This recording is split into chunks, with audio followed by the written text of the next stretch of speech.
book lovers, and welcome back or welcome to Nat Cat's Bookish Cafe.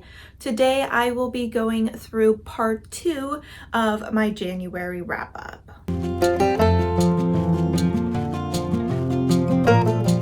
So earlier in January, I filmed part 1 of this wrap-up, and I'll go ahead and link it here. I decided this year that I would try for most months to do a part 1 and part 2 of my wrap-up in hopes of making the videos a little bit shorter. That didn't quite work out as well in the first video because I spent like 10 minutes talking about the first book. So we're gonna show a little bit more self-restraint in this video. In this video, I'll be going through what I read in the second half of January and going over my overall monthly stats as well. All right, so this month I read a total of 12 books.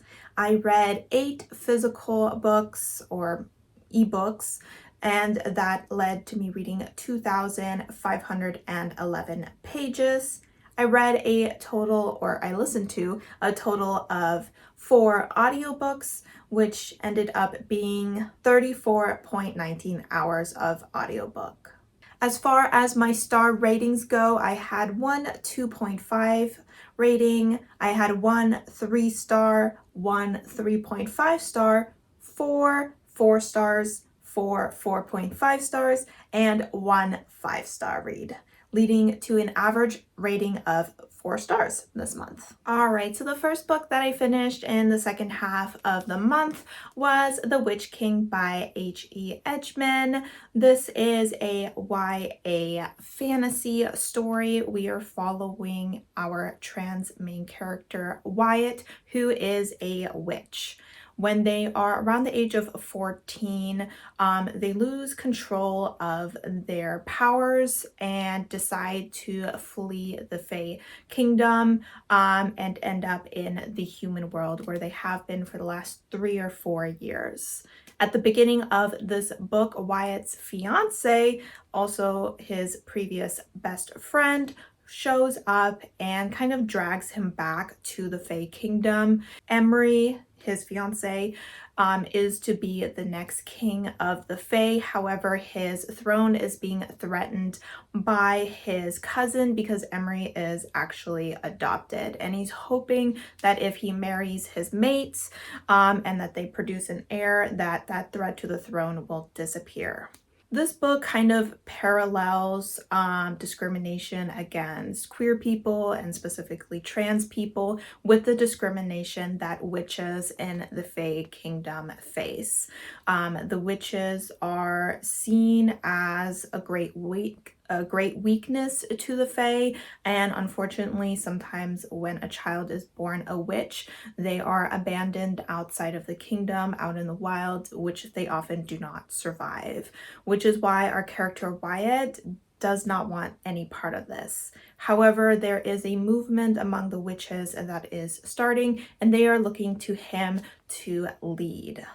There was a lot of things that I really enjoyed about this book. I ended up giving it a 4 stars. I really enjoyed the diversity that was present in this book. We had a lot of different types of sexuality in here. We also had racial diversity.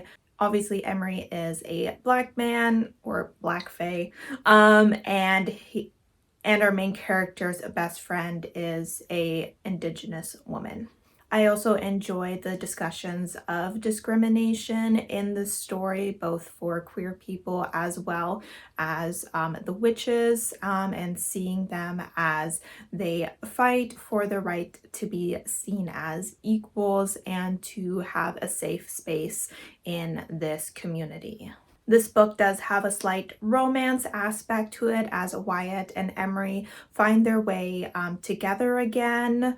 Emery is doing his best to understand Wyatt's situation while also trying to balance the expectations he has as Prince. So I really enjoyed his character throughout this story. I also enjoyed the relationship between Wyatt and his best friend, whose name I can't remember right now.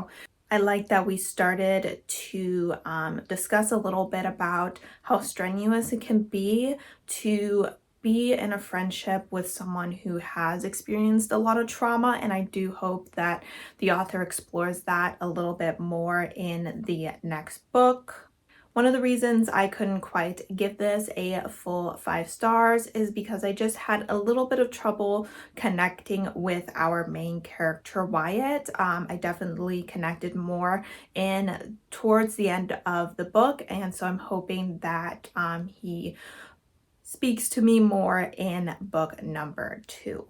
The next book that I finished was an audiobook, and unfortunately my lowest rated book of the month, and that is The House Across the Lake by Riley Sager. So this book is a little hard for me to discuss and review just because it definitely has a pretty large twist partially through the story, and discussing my reaction to that and my reaction to pretty much everything that happens afterwards could be considered spoilery, so I am going to keep this review relatively vague.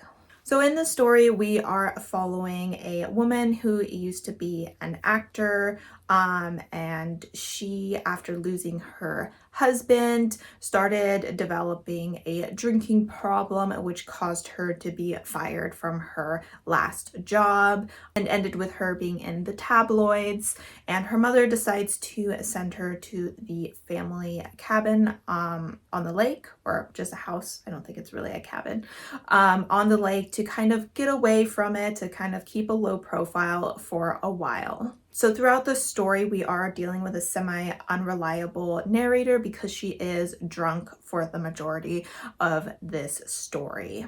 She begins spying on her neighbors with some binoculars. Her neighbors are a past model and some sort of app developer of sorts, and she begins to strike up a friendship with the woman and suspect that she may potentially be in danger from her husband.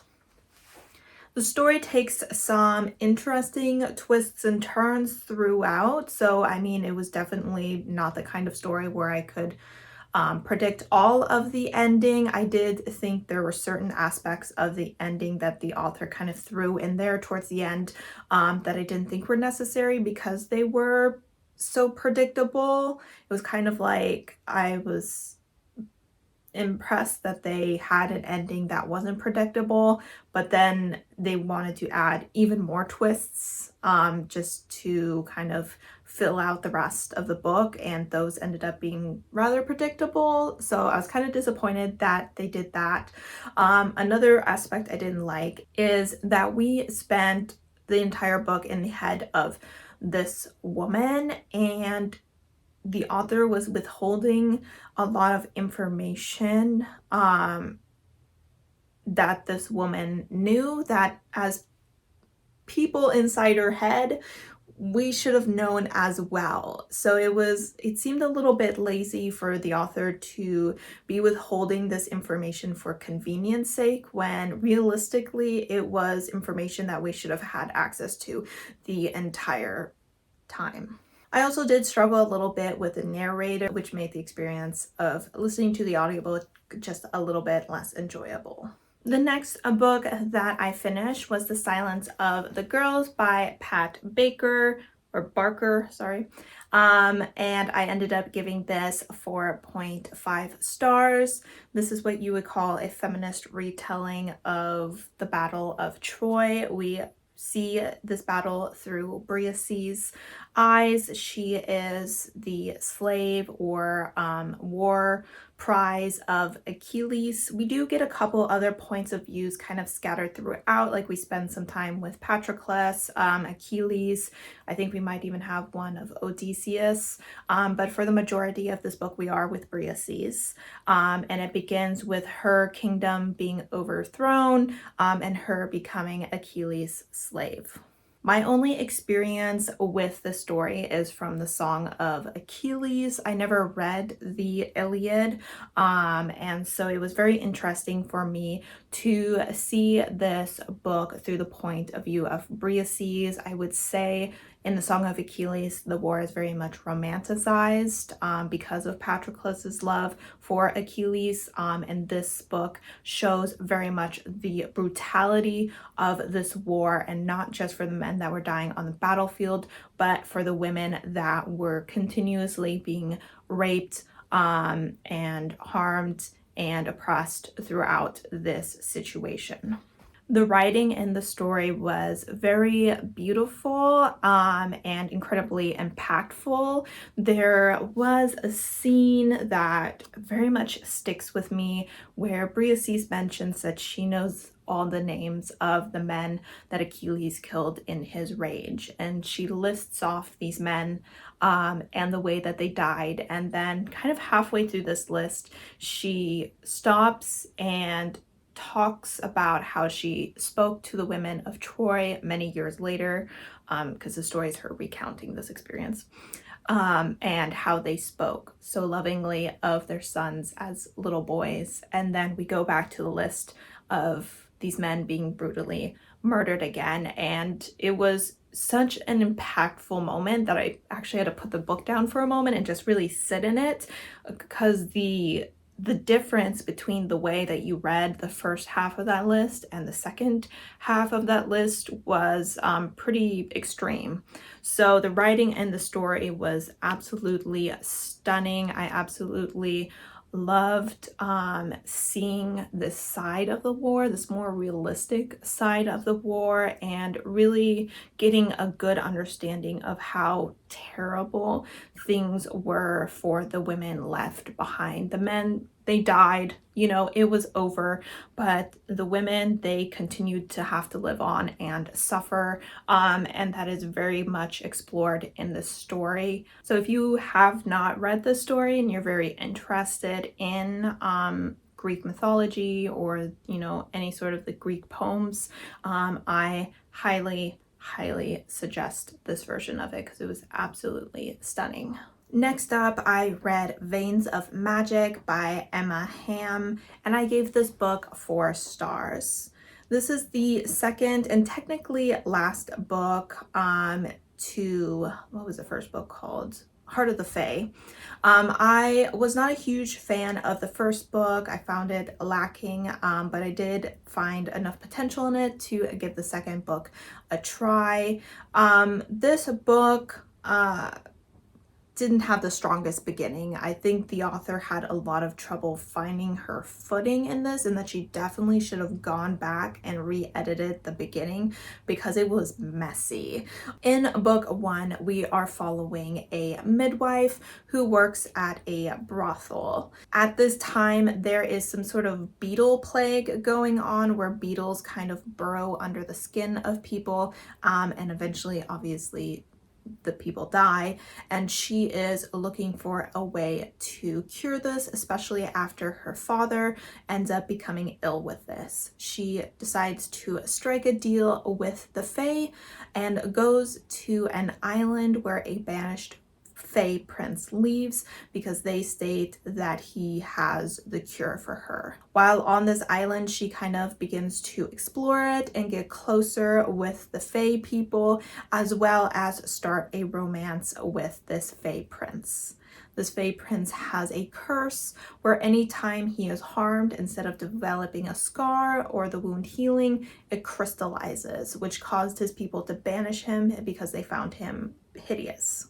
At the end of book 1, something occurs where the two of them are separated. So at the beginning of the first book, we have them in 2 different locations, wondering if they may potentially never see the other again. And I think that the author was so eager to get the 2 of them together again that she just ended up jumping from big plot point to big plot point in the first quarter or so of the book, and then starting to get a better, slower pace for the remainder of the book. So this book had a very strong ending to me. I really enjoyed that this book had more politics, that we got to explore some more Fae creatures Throughout this, I also enjoyed our main character a lot more. I really enjoyed being able to see her strengths as a midwife, as a druid,